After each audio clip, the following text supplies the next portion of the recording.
ذی الحج کی تاریخ ہے۔ آقا علیہ الصلوۃ والسلام صحابہ کرام کے ہجوم میں جم غفیر میں حجۃ الوداع سے واپس مدینہ طیبہ پلٹ رہے ہیں۔ 18 ذی الحج کا دن تھا۔ ایک مقام آیا، اسے کہتے ہیں غدیر خم۔ کیا کہتے ہیں؟ غدیر خم۔ اس مقام پر میرے آقا رک گئے، پڑاؤ کیا، درختوں سائبان بنایا گیا، درختوں کے نیچے پڑاؤ کر کے آقا نے ظہر کی نماز ادا کی۔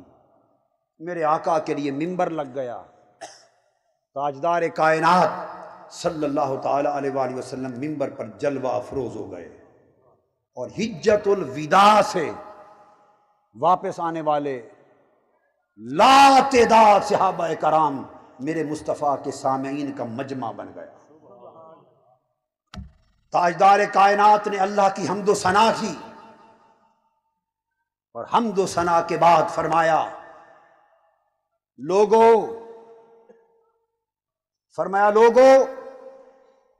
میں تمہارے اندر 2 چیزیں چھوڑے جا رہا ہوں۔ واپس رب کائنات کی بارگاہ کی طرف جانے کا اشارہ بھی دے رہے ہیں۔ 2 چیزیں چھوڑے جا رہا ہوں، اگر تم ان دونوں کا دامن مضبوطی سے تھام لو گے تو کبھی گمراہ نہیں ہوگے۔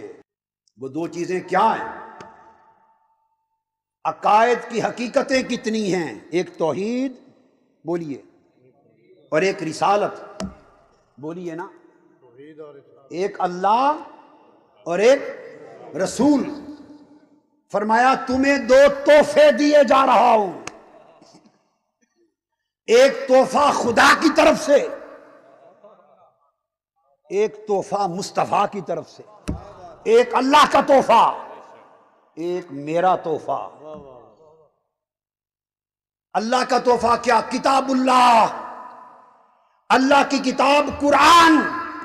یہ تحفہ خدا کی طرف سے قبول کر لو، اور ایک تحفہ مصطفیٰ کی طرف سے، اہل بیت عطرتی، میری اہل بیت اور میری عطرت، یہ میرا تحفہ۔ یہ 2 چیزیں تمہیں دیے جا رہا ہوں، اگر ان دونوں کا دامن تھام لو گے تو قیامت تک کبھی گمراہ نہیں ہوگے۔ حدیث میں فرمایا ان دونوں کا دامن تھام لو، لن یفترقا حتی یردا علی الحوض، کہ قرآن اور میری اہل بیت یہ کبھی جدا نہیں ہوں گے حتیٰ کہ قیامت تک حوض کوثر پہ جب میں کھڑا ہوں گا تو قرآن اور اہل بیت اکٹھے میرے پاس آئیں گے۔ قرآن اہل بیت سے جدا نہ ہوگا، اور اہل بیت قرآن سے جدا نہ ہوگی۔